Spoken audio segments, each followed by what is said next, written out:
black magic rituals. Like in Nazi Germany, for example, they used black magic to Anywho. So what I was saying about is I've been watching a lot of this historical fiction all the way back from like pre-Rome all the way up until like colonial times. Okay? And what I've seen is through generation after generation after generation of humanity, peace has grown, or the idea of peace has grown. The idea of the importance of the individual didn't exist really pre-Christian times. I mean, it did, but not to the extent that we think of it today. And then from that point, you have the missionaries and yada, yada, yada. But in each generation, war becomes, or the value of human life goes up. To the point where here in the 21st century, you have arguments over which lives matter. You know, because we all are so intent on proving that all lives, or everybody, is equally important to the expansion of all. Now, if you look at like the Viking era, and the Christians refused to fight back and were slaughtered, but that contrast caused spirit to say that's not good.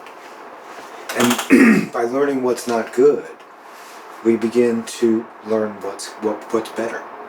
What would be better than this? What would be better than this? What would be better than this? And each generation takes it another step. So when a generation today looks back 100 years at who we call the greatest generation who fought World War II, and they look at the racism and the misogyny, and they take issue with all of these things, they forget to take into context what came before that, and what came before that, what came before that, and see the expansion of it. And see that when, you know, you said that Joe would never know the purpose of it. And what I'm saying is the purpose of it is that expansion. It's that reaching for better and reaching for what will be better for everyone. And the ideas that we have in this generation may not fully manifest for another 5 generations, but the seeds get planted in each generation, and in each generation a harvest comes. And it may be from 5 generations back, but it still comes. And in pushing that expansion in our individual walking through life days, you know, in your shirt and shoes, going through your life every day, the contrast that you face, the bills you gotta pay that you don't have enough money for, or the job you gotta get to that you're not thrilled with, or just the responsibilities of being a human in the matrix, that's contrast to telling you you want to do something more, you want to do something better.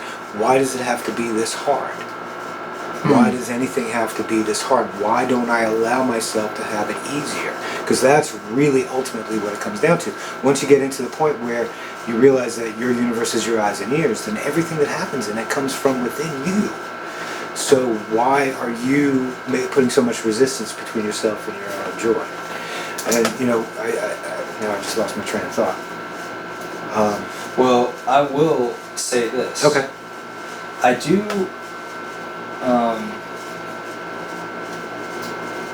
agree with this idea of expansion, though I also think that there is contraction as well, and there is both, specifically because the one becomes the two, you know?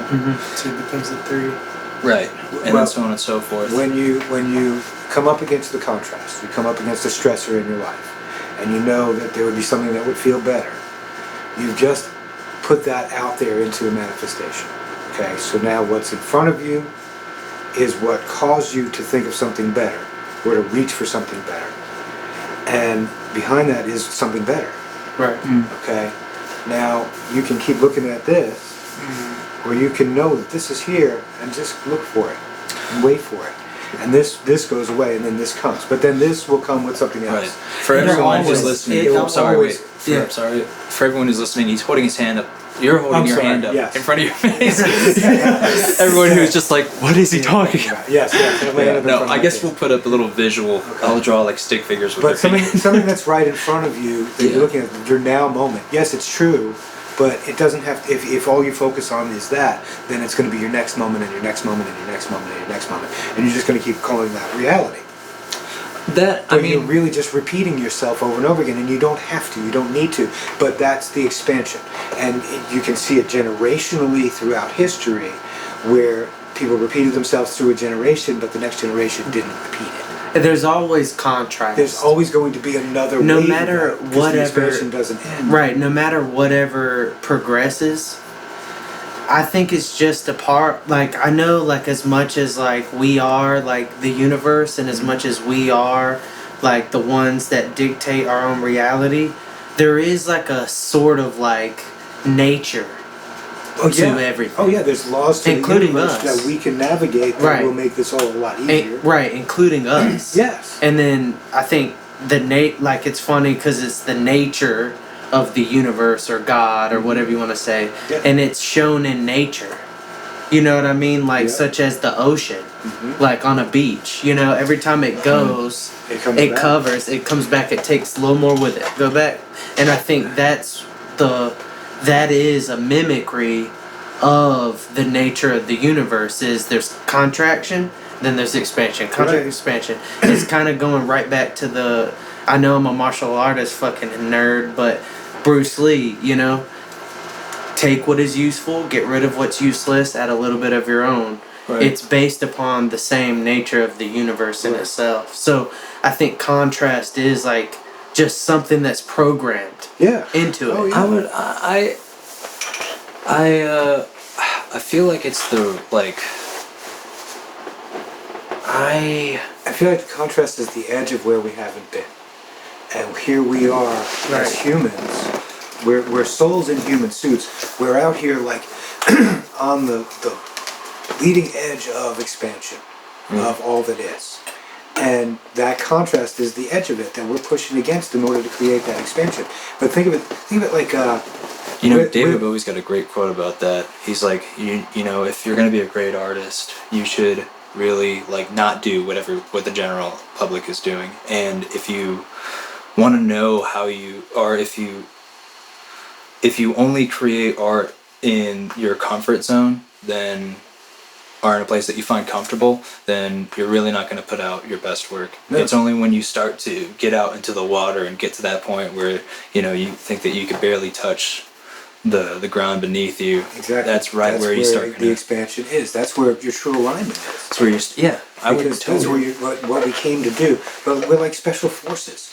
We are the vanguard of the mission to expand. That's why we're out on the forefront. But there's an army.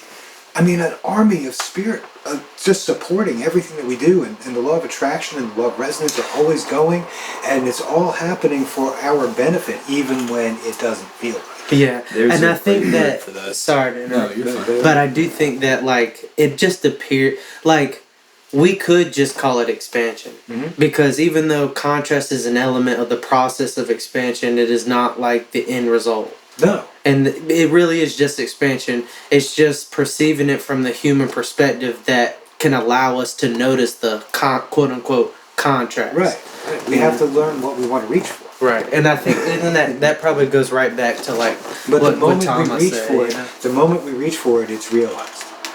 Just like the moment you reach for alignment, you're going to be in more alignment than you were a minute ago because you're more aware of being in alignment. Yeah. You know what I mean? So the moment you reach for it, it's actualized. It's actually there. You just have to get the resistance out of the way. Like we talked about the resistance to when you decide you want to research something, you already have the information, but you have to go through the process of wearing out your resistance to realize it. So you pull out your phone and you look it up on Wiki and you read about it, and now you know, but you already knew before you picked up the phone. I definitely agree that there is this intelligence that everyone has innately, and these actual bits of like practical know-how that you can just access, though there is, I don't think, a direct way to go about like getting to the point where you can just pick up that. Oh, but there is.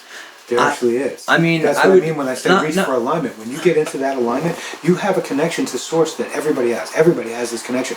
We are all source. I mean, I We would are on the agree. face of I would source, agree. So we have access to source. Though I don't know if it's through grasping do we realize source. No. By aligning, we realize source. By aligning and allowing source And to speak through even then, this idea of aligning is to me another way just to get lost in the matrix, as one could say. Would you say that you just living is already you letting source live through you? Yes and no. Yeah. Yes, you do. Of the divine spark, like all consciousness, totally God. Totally everything. Yeah. Though, if you were to, experience it like God, you, just by even saying that... I thought it was... No, but I'm also scared of it going off. So have we apologized once already, or did that get cut off also?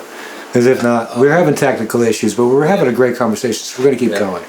We're just in the middle of talking about solipsism. We got cut off. Whatever you heard prior to this, we might not ever get back to it. So if you want to hear more about that, just tell us. Yeah, tell us. We might bring it up again in the next one. But we're having a pretty deep talk about solipsism and this idea of the manifestation of your own reality and the convergence of the other realities, and how that is an experience called life.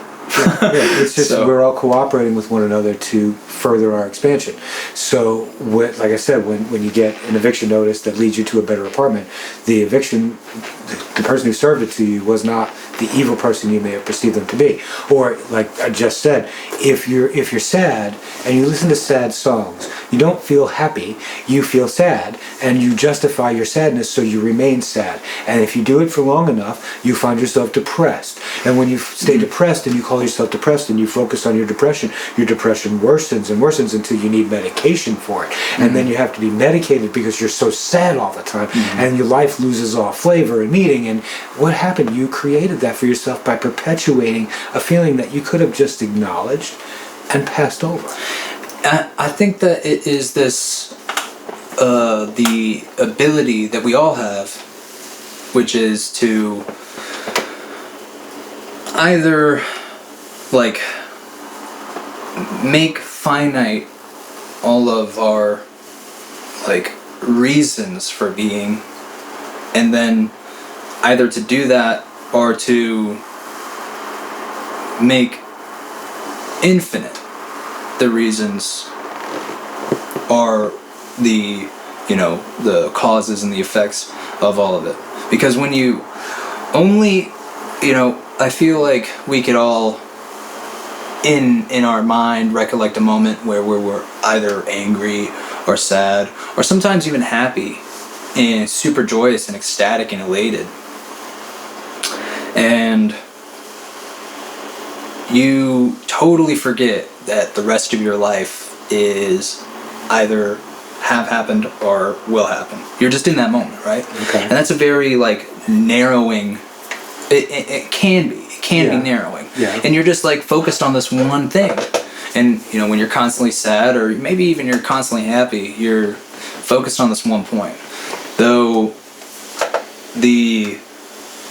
or set points, maybe not one point, but set points, Okay.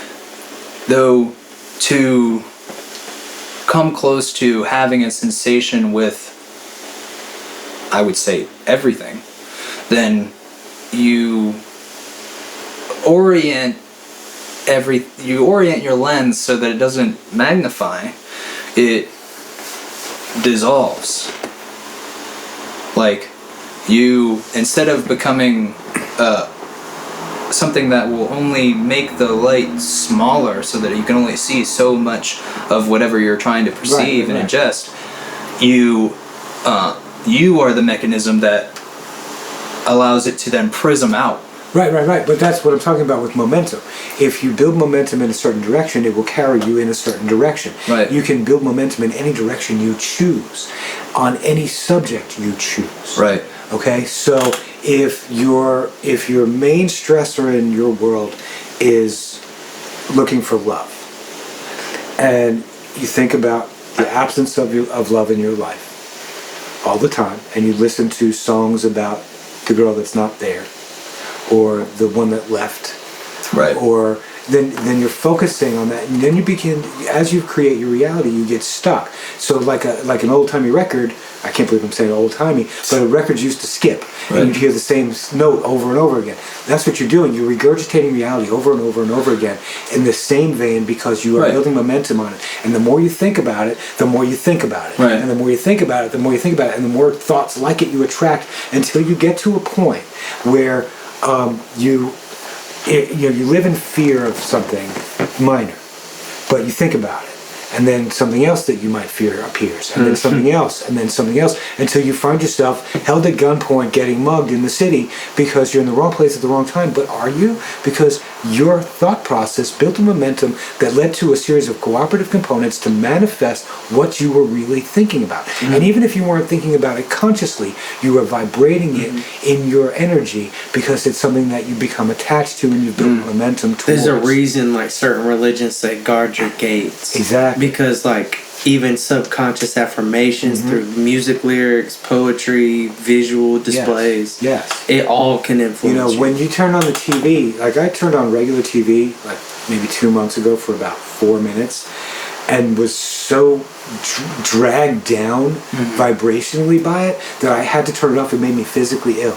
And it was a commercial about polar bears going away, and then it was a commercial about a war going on, and then it was a commercial about, it was just one negative thing being thrown at me and sold to me after another. And if you spend your days, or even a part of your day, half an hour of evening news is enough to keep your vibrational level as low as possible, so that you're constantly living in fear of not being able to pay your bills, the polar bear's going extinct, the planet is dying, the world is coming to an end, everything is shit, inflation's going to kill you, and that becomes what you believe and what you resonate, and then when you resonate it, you attract it. And when I you also attract think, to it, like clarify, it perpetuates itself. Yeah, to clarify too, focusing on and accepting are two different things. Completely. I was actually about to bring up the phenomena of purity spiraling. Okay. So, it's this idea that you know what's great for you, right? And you could know a lot of what's great for you. Though as soon as that one thing happens where it's not so great for you, it sends you down this spiral where it's like, I need to be as clean as possible. I need to be as good as possible. I need to be as high vibe as possible. That one thing all of a sudden sets you off. Right. And then it impacts you internally. Right. Which is why you have to get to a point where you allow yourself to, to get to this high vibing state where you see the world through spiritual eyes all the time, and you are compassionate with everybody, and you don't worry about anything, is an unrealistic and untenable experience in a human body. I don't believe that it is. No, it is. I don't believe that it is. If you want to go sit on a I don't think that mountaintop- you were right when you say it is. Okay, well, allow me to explain. Maybe it's not. To maintain it constantly, Really? you would need to be a hermit. You would need to go sit on a mountain, because you're not going to intersect with. We're back on. Okay. You're not going to intercede with other people, so then, you can stay in that vibration, and you're never going to have contrast. But contrast is part of why you came. So you have to accept the fact that you're not always going to be in that high vibe on purpose. Because when you, like I was saying earlier with my hand in front of my face, you're looking at the reality that you've already created. But you've reached for a better reality. And all you have to do is take your focus off of this to realize this. But once this gets here, you're going to have something else. And see, this is this whole idea of, maybe they're wrong, though if you were to say in some schools of Buddhism, the reality of it is that it is stillness. Okay. What is beyond the illusion, right, of life, is just the wisdom. Yeah. And it's just this, and it is compassion. It is these nurturing kind of aspects of existence, though it doesn't it doesn't come from like asking, because it is already there, and it is this idea of acceptance. This, and you're not accepting, you're accepting the fact that shit might happen to you. Yeah, but you're also expecting is part of the song. But you're also, see, that's not. It's like you're also expecting, like, that you are going to wake up. That you are somehow getting better. Well, you are. No, but see, this idea. How you face the contrast is how you can tell the difference. Because when it's a problem that needs to be solved, you're fighting contrast. Mm-hmm. When it's a question that needs to be answered, then you're more accepting of it. Bruce said, defeat is a state of mind. Losing isn't it's just learning. Mm-hmm. So like the contrast is losing. The contrast is being disappointed. The contrast is doing something that doesn't feel good. Right? But it's not being defeated. Mm-hmm. It's learning. And so therefore, even if it is something that doesn't seem like making you better, it's still making you better. I'm not sure if better is God like is omnipresent, idea. right? We've already discussed that God is omnipresent, right? God is everywhere. All is all. So the all is all. So there is nothing that exists and nothing that can exist that isn't spiritual in nature, because everything is made of the same material. So every experience is spiritual. Everything that you touch is spiritual. So even a negative experience is coming from a spiritual place. It's manifesting across the spectrum, so it's going to manifest physically. I think that a negative and a positive experience is just part of the perception you have of it and how you feel about it at the time. Right. How you feel about it at the time may be awful. How you feel about it looking back on it or experiencing it another time may be completely different. Dude, I can testify that there's been situations where I felt in the lowest of my lows and trash, and now I'm at a point to where if I look back on it, I just see what was good. Mm-hmm. You know what I'm saying? Right. Because the trauma in itself has been healed by learning the purpose in it. Yeah. And so, you know what I mean? I mean, you might be terrified to get on an airplane and fly somewhere, but you get on the plane anyway. You go through the It reminds me of the same thing. And when you get to your destination, you have a great time. Right. If you're not going out into the water far enough to where your feet can barely touch the ground, then you're not about to do something remarkable. Exactly. And you're not to not do something remarkable. Non-action just as important as action. Yeah. But I would postulate that just being born is doing something remarkable. The fact that is true. Here, I think that I'm now look at me speaking in definites, but like that, the preciousness of life, the rarity of humanity in the universe. Right. I've seen some theosophists claim that our life as a human is the shortest of every entity compared to every entity beyond us. Whatever phases of existence there might be beyond us. Yeah. We're the larva stage. I see, and some people. This is something that I've had ideas in, and this is something that you brought up too, with this idea of the Earth being like a library and we being the key holders of information. Yeah. This idea of, if we're the most, we have the shortest, then if this whole idea of higher planes of existence going off from ours, to be true, and there are these beings that last forever in our life cycle, considering, then who's to say that we don't have it flipped? As above, so below. This law of inversion. We're constantly looking up, but what if we are? We're also trying to say to ourselves that we chose this. Yeah. And I believe that this is to some degree a healthy state once you have it like regulated. Yeah. Yeah. Everything, you expand too much and then you're Then you contract again. You're the abyss, actually. Yeah. If you become too much, then That's what the sage is. The sage is represented as the goat. So climbed all the way up to the mountain right before you enter heaven. But instead of entering heaven, you stay at the top and just cultivate. You govern yourself. Yeah. So that's the way. Right. And the balance between. Yeah. Right. And so and that's what creates the harmony of it. Is like you're not getting, you're limiting your suffering, but you're still here.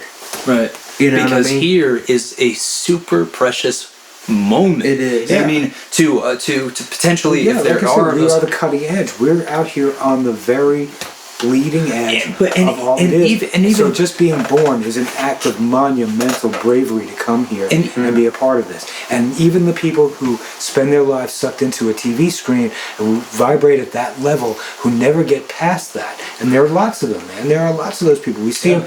We see them on TV. You know what I mean? And they're portrayed as being a life that people just constantly generate. And it seems like they're just cogs and wheels, but they're not. Every one of those lives is unique. Every one of those lives is worth something. And they've expanded even just a little bit.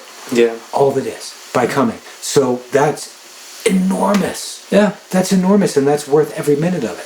And see, even if it's just a minute. To even to add into this, I'm thinking about how some cultures would, phase out existence. So, and we mentioned this a little bit previously. This, as you would say, a spiritual, mental, and then I forget what you said after that, and maybe physical. Yeah. And then there are different representations of all of this, right? That many different people have said. They use many different words for it. I think most of it comes from emotion, but that's a whole different thing. Yeah, emotion and. Because how you feel is what you manifest. It's not what you think, it's what you feel. Well, I mean, regardless of manifestation, just this idea that we are I think you can control what you think more than what you feel. But you guide your thoughts by what you feel. That's interesting. Sometimes, because if you're thinking about something that makes you feel your bad, hormones can be manipulated. I can't manipulate your thinking unless you receive it. But if I fed you food that you didn't know could mess up your thyroid and give you a chemical imbalance, and now your emotions are all out of whack, that's something that wasn't under your control, and I don't believe, as being the monad, I can't control what I create. So therefore, I think it really does start mentally first. Okay. Because you can feel a certain way, but you can think differently than what you feel if you train your mind. But if your thoughts and your emotions are not aligned, you're going in the wrong direction. I believe that, but like I said, even if your emotions can be tampered with. Even if you've been manipulated, your emotions can be tampered with, but your thought process and as you think about it, you know how it feels. That's true. I get what you're saying. I just think that maybe it should be stressed more to focus on thought because of taking in consideration where we are and what's happening. I think I would take the best of both and say we need to pay more attention to how our thoughts are feeling. Because when you're healthy, because that you know that gut feeling? Yeah. Well, that's the strongest when your gut is healthy, because that's when your nervous system is working correctly, And so, when you do go through the process of, changing your diet up and making sure your body's healthy and regulated, then I feel like it's an easier way to trust your emotions. But sometimes, your emotions, you can't, it's a balance, like we said. Yeah. It's a combination of mind and emotion, or heart, really. Mind and heart. Because if you too much, sometimes wisdom comes from here. Right. You know what I mean? Passion comes from here. I'll go back to that example I gave you earlier about a sad song. Okay, a girl breaks up with you. You break up with your girlfriend, and you start listening to sad songs, and you sink into a depression. But then your buddy knocks on the door and drags you out to a party or to go fishing or to do some fun shit that you like to do together. And your mind is taken away from the sadness. You don't feel it anymore. Yeah. You have a choice at this point.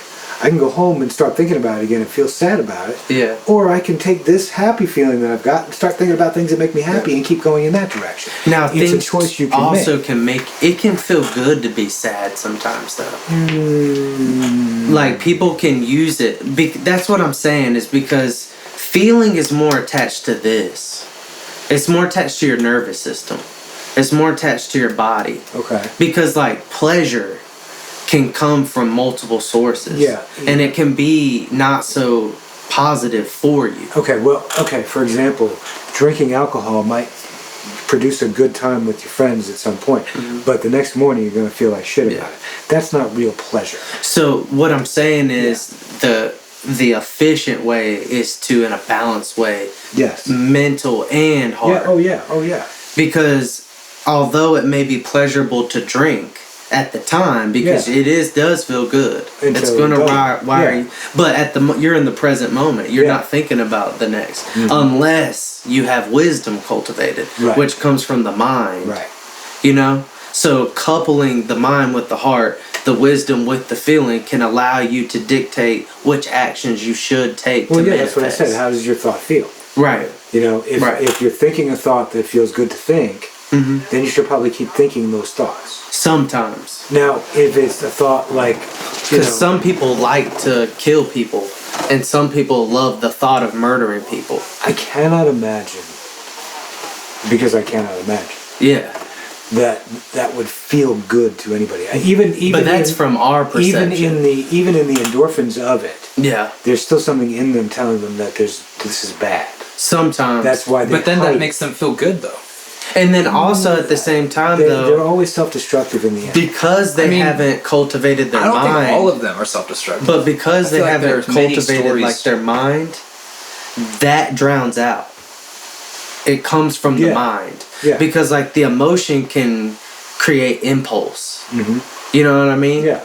Like if your thought runs on emotion, I don't know if the emotion creates impulse though. No, I would say that these are also typically thinking people who on have the been so emotion. traumatized in their development that the momentum that is built up within them is what's guiding them down that path. Yeah. So again, it is the law of resonance. It is you are getting what you give momentum to in every case. I can't help but see like this mirroring that happens.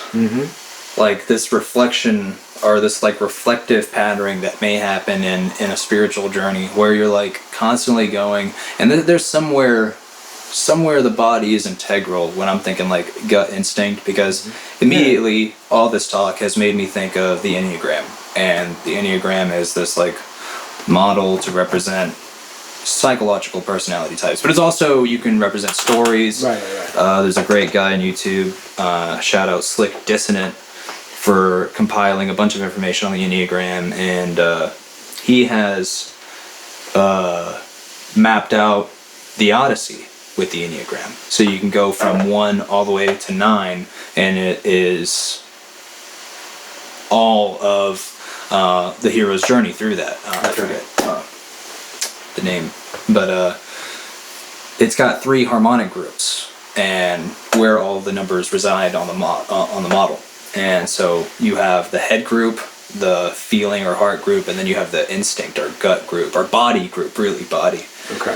And so, yes, you can find yourself like on one of the numbers, and you might, tilt back and forth between one of those numbers, and then it's like code numbers, the numbers that are it's in its peripheral. But you also go through this journey. There's also what's known as the process Enneagram instead of the personality Enneagram. So the process Enneagram is you take yourself through the flow of the Enneagram, and it doesn't go in a circle. The Enneagram, it is a heptagram, so it's a 7-sided star with a triangle in the middle of it. And so you're constantly going zigzag through the different harmonic groups if you were to go through the process of it. Okay. Very similar to, the Fool's Journey and the Tarot and stuff like that. And the Hero's Journey, as Joseph Campbell would put it. And so it seems that, you could go through this like wheel, the chakra, Well, you go from we're all head the to hero of our own stories, so everybody's going to go through a hero's our journey. heroine, but we're also the villain. That's Yeah. facts. You know, and we're also the side character. Yeah. And it's learning, you know, When how to assume which role. when to and when to accept. You know, When to accept the spotlight and when to defer to the next guy. I think Right. that goes hand in hand with controlling the ego. Absolutely. exactly. Yeah. And also it goes hand in hand with letting go in general. Exactly. Because when the light shines on you, you'll shine. Yeah. Right. And when the light's not shining on you, you won't. But the light will shine on you. Yeah. So you don't have to be stressed about it. There's a director. And to bring back Right. in particle or the theoretical physics. Sorry Okay. to misspeak, but just to bring that back, I just had this fucking like my epiphany. It's this again, I don't remember what the term is, but you know, the observation phenomena, where as soon as you're observing or in a sense grasping with your eyes are your senses. Right. Wasn't that the Schrodinger's cat question? Right. If the cat is alive, the cat and is both alive and dead at the same time until you observe it. So Right. if you're not observing something, it doesn't exist. Right. You know, when Earth was cooling and it was a volcanic rock and it was exploding constantly, you would think it was a really noisy place, but there was nobody there to hear that noise, so it wasn't noisy. Good to go. So like watching the road, like when meditating, it's almost like standing on the side of the road looking across the other side of the road, and each car passing is a thought. In order to meditate, to get into that space, you don't watch the car keep going and stay attached to seeing where it's going. You observe, accept the thoughts, but you let them move freely in and out. Just let them boil off. Same thing with the ego. Yeah. You know, Yeah. it's like, but like in a sense, you not controlling it is you kind of controlling it. In a weird way. Like you're not trying to control your thoughts, and because of that, the thoughts soon dissipate, and now you have created a thoughtless environment. Right. You know That's what I something mean? that I was getting into too in my head is like I talk about this widening, and though at what point does at what point does non-attachment become attachment? At what point do you stop Here's the thing letting about go? Obsessing about it, if you can get Right. if you can get to a point in a meditation where you can get rid of all the thoughts, there's no more cars going by, Yeah. and you actually just see across the road, even for a brief moment, all that momentum that you have going from all the different thoughts that you've been thinking all day, it's gone. I think that it's I don't. And you have an opportunity right then Mm-hmm. to choose the path for the rest of the day based on what you want rather than what you don't want. But if the minute you come out of the meditation, you pick up whatever it was you were thinking about before you went back, you went in, well then you just defeated the purpose because you just got the momentum going again. Right. It's always wherever you left it. Mm-hmm. There's this great book, I don't remember what it's called, but it talks about some. It talks about the stages of meditation are like how like a more not modernized, but I guess a more contemporary guide for like the attainment of Buddha. And one of them is the realization or like the idea of you're never not meditating. That is true. So like That is true. when you meditate and you come out of it, that is it. Yes. And so it's very pertinent to try and best to keep, or not even to keep, because then it goes into holding on. Remember what I said earlier about when you breathe in and then you breathe out, there's a moment in between, and that's who you really are? That's the moment of meditation. That's the moment of alignment. That's the moment of you're plugged into everything, and then you're not. And then you're plugged into everything, and then you're not. And your thoughts are going all the time, you think, but there are times when you stop. There's just some wording that I don't agree with. Like when you're plugged into everything and when you're not plugged into everything. I don't think, and you also said earlier when you get rid of thoughts. I don't think that there is ever a moment where this actually happens. Oh, there is. Well, maybe There it's is. like goes hand in hand with the observation theory. Like it's not. It's like you're done observing them, and so Right. like they don't exist because you're not acknowledging. They don't them. exist as you've just prescribed. Here's the thing. Here's the thing. But they you disagree still with me that exist. we are receivers. True. I see that. I see this body as like a radio. Mm-hmm. Like okay, if I back in the day, I would have had a radio here and I would have turned it on to show you what I'm talking about. Right. But there would be a dial on that radio. Too, though. There would be a dial on that radio, and the dial I'm dialed into a specific station, and that station is broadcasting music and commercials and whatnot through it, and that's what's coming out of my speakers. But at a certain point, or at one point during the day, the station stops broadcasting. I'm still tuned in to the frequency of it, but there's no information being sent along the line. Now, I'm still plugged into it, and in a minute they'll send out another burst, but they're just taking a break.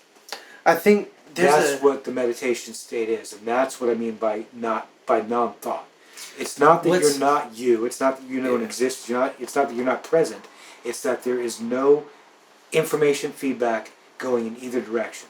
So for a brief moment or for an eternity, because it's the same thing, you are quiet and at center peace. I do looking think, out at everything.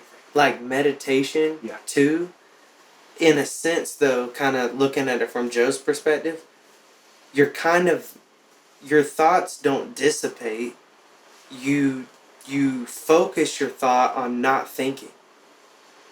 No, because you're always going to think about that thing you're not thinking about. But do you get what I'm saying, though? Like yes, when if I go here and I'm like, I'm going to clear my thoughts, and I use the technique that I use, I'm still thinking of using the technique that I know to use. So like even though I'm trying to get rid of thought, the thought of getting rid of thought is still there. Yes. So and you'll spiral on it long enough, and then there is this moment that you will get to. Of like that bliss. Of that bliss. And you can't even tell how long it was. I think the feeling because you automatically come back with, I gotta stop thinking, I gotta stop thinking, I gotta stop thinking. Even though you did stop thinking. See, I think it's just that one moment.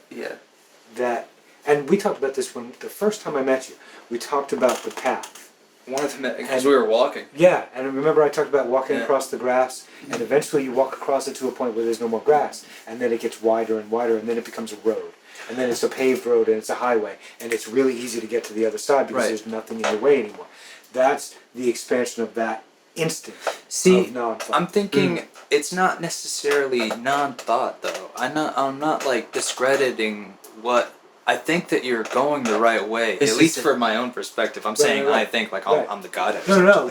But your journey is like just there's a different, so different wording. Though very much different wording, and it's this and I idea. agree. There's probably some different wording. And this whole idea, it's not like you're getting rid of thought, but you're displacing or dissolving. So when you are here, in your body, right? You're very much like... And you have momentum going on any number of subjects. Whatever, you're on the track and everything, but it's all like, we're hearing our thoughts, maybe around this area, right? Right here. Maybe sometimes like literally... He's got his hands around his head right now. Yeah, right. I'm sorry. I'm motioning around my head. Yeah. Full circle. I'm just pointing at a fish tank and no one knows. It's like, well, all of our thoughts are right here. And the fish and blowing bubbles around. But all of our thoughts are, when you're hearing them at least, they're very much like either in your head or potentially around your head, God forbid you're having some kind of auditory hallucination and you're hearing across the room or some shit. Or maybe you're just next to a ventriloquist. Could be. He's trying to play a trick on you. But look at me over here. What the fuck? But when you're the idea of meditation, so far I have seen right now. When did I see it? Is it right now or earlier? Anywho, up to this point. It's not to get rid of, but it's to displace or to dissolve. So it's not that you are getting rid of these thoughts. It's to stop the momentum. It's not even to stop momentum, but to realize like you have all of this. Like you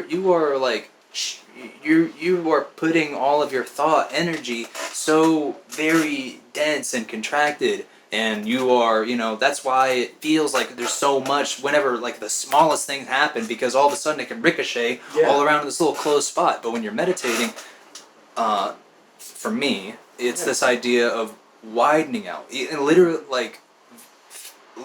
like in a You're spatial, taking the pressure off. in a spatial sense. You're Yeah. kind of slowing down too, Yeah. like, and that can be observed in brain waves, like how it turns to alpha. Kind You of. know what I mean? Or what is it, theta or something? When you couldn't- start meditating, Yeah. the brain goes wave down in into itself starts to slow down, and Right. brain waves are just measurements of energy. Thoughts are energy, so therefore, And then if you're orbiting around the sun real close, you're going to orbit so many times during our Earth day. But if you're Right. further away from the sun, then it's going to take you 255 something years. Mm. Right, you're You know? right. yeah. And so, So you're dissipating momentum. You're dissipating the energy that is so focused that Right. you can't actually accomplish anything in it. though you are also, you're not necessarily dissipating, you might be dissipating your, like, local momentum, is what we'll call it Yeah, right now. yeah. But you're actually increasing the rate of your non-local momentum. and just like the paradox the Because, universe is, I mean, bro. if you're, think about how fast the universe is expanding at the moment. True. It's expanding at the speed at which we can't even comprehend, but it is so fucking wide. Yeah. You know? Well, But it's funny all of that a you said sudden it. making I had revolutions. this idea, like last night, I think it was, that, if you can, Superman, super speed, right? Right. Flying through space, right? Flashpoint. Doesn't matter how fast he goes, he's standing still because there's so much space around him. And no matter where you are, you're at the center of it. So like we get excited about getting behind the wheel of a car and go fast, right? Because you can see the road and you got to turn and you got to Right. be a part of that, right? Right. But if you could go as fast as the Flash or as fast as Superman or something like that in a vacuum, you're not moving at all.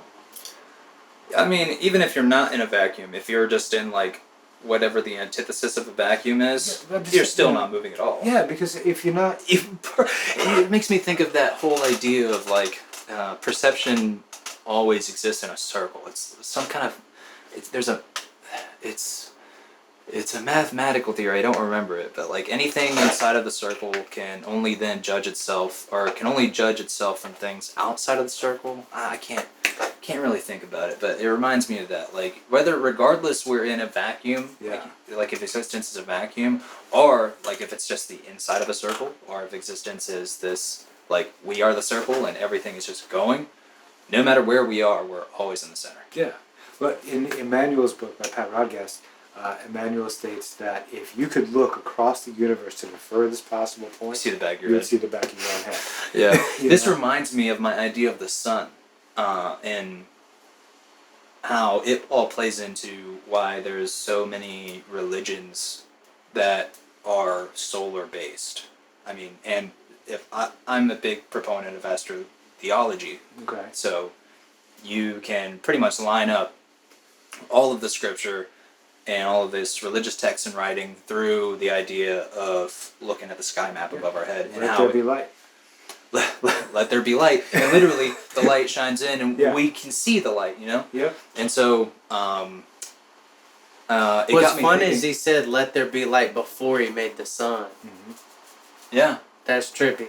and the light comes through the sun, and so the light, but the sun, see what's crazy about this is at least how, I don't know, I've never been to the sun, not yet, but I plan on going there soon. There's this idea that the corona, or the crown of it, is just as hot, if not hotter, than the center of it. And that made me think, like, why the fuck is that happening? And it made me realize, what if they're the same thing? The inside is outside. The outside is inside. That's facts. Yes. Yeah. It's a reverse. No matter where you go, there you are. Yeah. The universe is OB. Right. Yeah, It facts. really is. I mean, Yeah. like we said earlier, What if he's the real energy villain? eats itself. Nature is eating itself and reproducing itself at the same time. Right. The universe is constantly dying and renewing, breathing in and breathing out, breathing in and breathing out. So constantly I think renewing, that constantly I think renewing. that the physical universe is doing that, and I think that this is like a good distinction to make. Okay. Whenever you're talking about, at least for me, when I'm thinking of like a spiritual journey, Okay. I'm thinking, this is how a bug might work, right? Very small, the grossest, literally gross eel bug. But also then, like, how does my dog work? How does this deer work? How does it work in correlation with its family? How do I work? How do I work in correlation with my family? How does my family correlate with all these other families? Why is that called a community? Why is this part of the world? Why does the world have so many different varying cultures? Why does all these cultures look up into the sky? Why does the sky work the way that it does? What's past this sky? And then boom, boom, boom, boom, boom, boom, boom. And you're not thinking about, like, you figure out or you become aware of a principle of whatever the reality that you may be in right now. And then you can take this and see past it. This makes me think of magic tricks all the time. I love magic tricks. You guys have seen my magic tricks. Yes, you're very good at that. But every time I think of magic now, I think of Jesus. I cannot thank my dad enough for showing me a magic trick. And just for having that be like a real thing in reality. Because it is like, you could do a magic trick to someone, and it doesn't happen all the time. But I think that they are like the funnest, most like, the coolest way to represent one of the deepest things about life. Okay. And that is this idea of a veil. You know? A magician is a sleight of hand artist. And I think that a lot of people don't, just to brief like aside, the history of magicians, like sleight of hand artists, they started as spiritual gurus. Okay. And then they lead up and, we're thinking like, you learn a magic trick, what's the credo of all magicians? Don't give away the secret. Right. Never show a trick twice and don't reveal the trick. This earlier, this was like something probably life or death for some people, We are teaching you this, we're initiating you into this so that you could do this, Seriously, it has to stay esoteric. But now we know, but there is a deep fun, everything is choreography, Okay. This is another reason why I like G.I. Gurdjieff. Everything is choreography. He would call himself a dance teacher. And so even the movement that we go through, like literally physically moving around, is a representation of a deep principle of our natural reality. I'm not talking supernatural, but our natural reality. It shows a fundamental principle of it because everything is in correspondence with itself. Okay. So I take issue with the word supernatural, but beyond that, I don't agree with what you're saying. There's no such thing as supernatural. Everything is natural. Everything is natural so far as our perception can reach it. Just like the Spartan's sword, where does your nation start? Right there or where does your nation end? Right there at the tip of my sword? Yeah. It's the same idea, but supernatural beyond senses. Okay, but radio was beyond our senses. Until we can put it into a place that makes it sensible. Right. Mm-hmm. But it's still a natural phenomenon. Right. Okay. But in other words, anything that we perceive, to quote my favorite, Marvel Universe, magic is just science we don't understand. But yes, and dissonance is only harmony that we haven't recognized. Yes. Could you observe something without it being sensible? See, that's another thing. And then wouldn't that go hand in hand in the observing law? Well, yeah. Because just because you know what I mean? But we can maybe it's not obvious, but we can definitely say that's nonsense. I wonder what senses we lack. Yeah. That we can, that's to quote Frank Herbert. What senses do we lack that we cannot perceive another world all around us?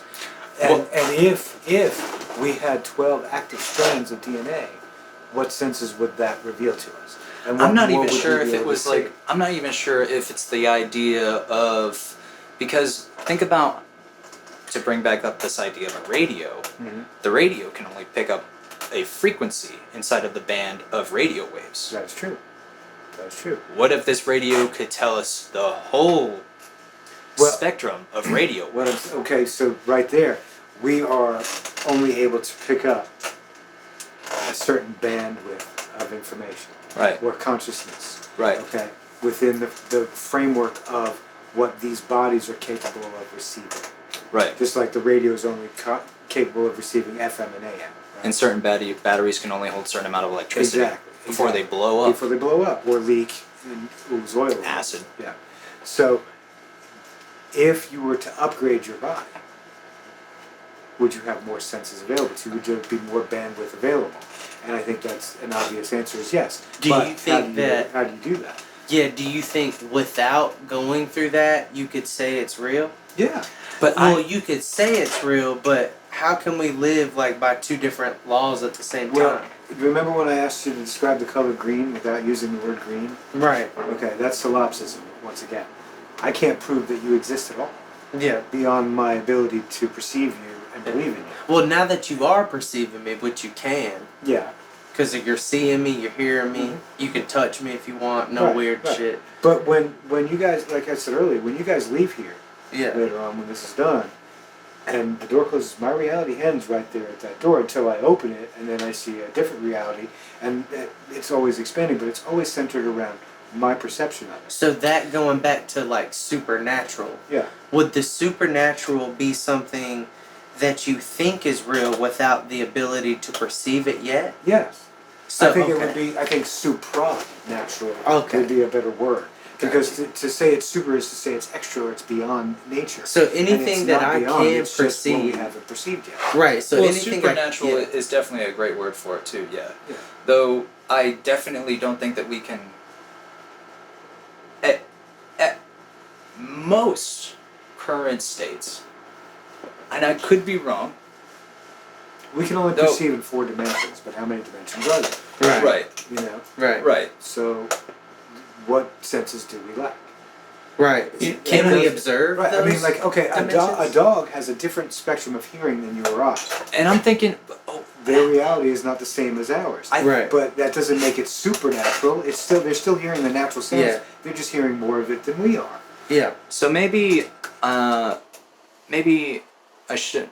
I think that this is kind of making me want to correct what I was thinking. Okay. And restate it, reorient it. Okay. So there is the natural existence, natural reality, for sure. Though for me, it would seem that we perceive an infranatural experience. When I think senses, I don't think things that are like creating the projection that is reality. Okay. I'm thinking things that happen to filter out the reality. So, in my journey, it's not a question of adding a sense, but it's really like subtracting the senses. Okay. You're focusing on the 4 dimensions that you can perceive in, and what you can see, smell, touch, taste, and hear. No, I don't think that. Like, I'm thinking, if I had another sense, would I be able to experience greater dimensions or sense greater dimensions? Possibly. Possibly. If your third eye is wide open, could you can that see sense be associated with the physical body? What I'm saying is like, or would it be more associated with your spirit? I think it would probably be more associated with your spirit body. And do you think that's probably why one can be natural or supranatural? Because one is perceived naturally through like a. Does that mean natural is associated with body? I think it really comes down to our definitions. But sense is still definitions because it is semantics. Because the natural world, you can say, is just the smell it, see it, taste it, touch it world. Okay, and that is a natural world. But there is more to the natural world than we can perceive. Maybe supernatural isn't alluding to a what could be, or like this might be fake and this is definite. When I'm saying it's more like this is this realm, this is that realm. Extra natural is kind of like extraterrestrial. You know what I mean? Like you're not an alien because you're a citizen of the same universe, but you're not from here, so you're extraterrestrial. So let's call it extrasensory. Let's call it extra. Metaphysical. That's what metaphysics are. It's beyond our physical realm of what. So that might be better. Yeah, I think that is the metaphysical is the best term to kind of maybe to agree on. Because it's not saying it's some like spooky possibility. Listen, you guys are good friends of mine, but Michael is a good friend of mine too, and he's just as real to me. Yeah. Right. You know what I mean? Even though you can't see him, I can see him. I can feel it. Right. Mm-hmm. You know what I mean? So I know that he's there. I know that my dad is with me. You know what I mean? When I reach for him, I can feel it. Mm-hmm. You know, my grandmother, these people are around me. And when you miss somebody, it's because you're telling yourself they're not there, but they really are, and you can feel them when you reach for them. And lots of people will confirm this through their own experiences, and lots of people will deny this through their own experience, and they're both right. Because you get what you focus on. Yep. You know. Though there is this,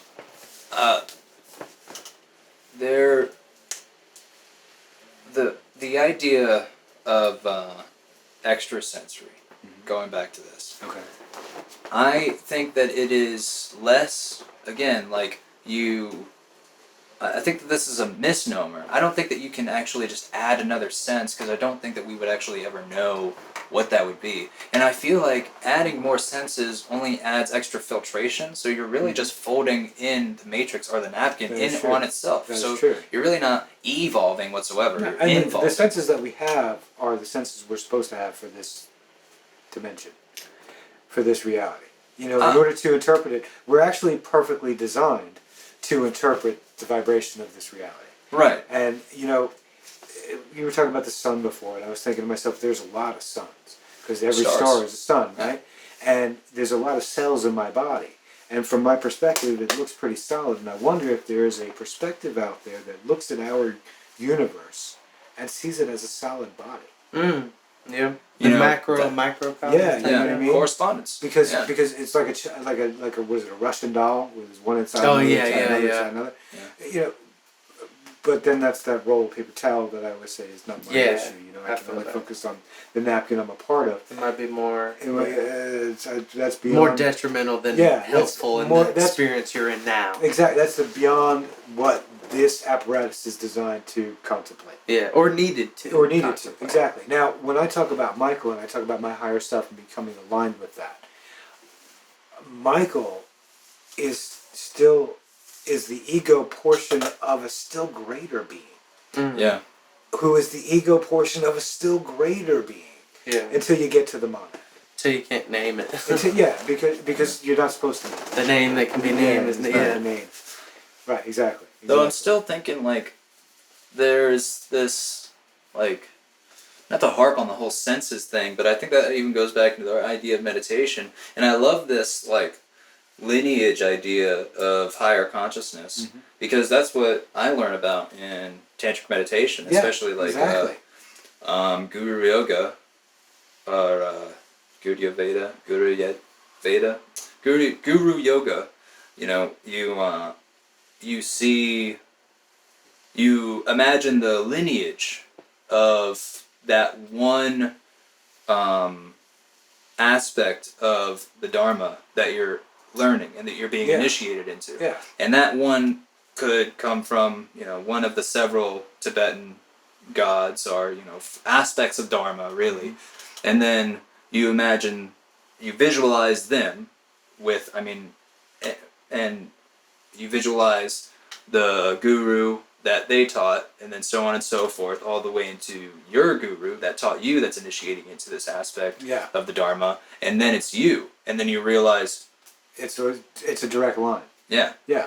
And there's never been a moment at which it starts and stops. And what Michael has made known to me is that my alignment with my source facilitates further alignment up the line. Because as I come into focus, so does my higher being, who then comes into focus with its higher being and its higher being, until eventually you're a giant Russian doll. Well, either that or it's the moment between breath.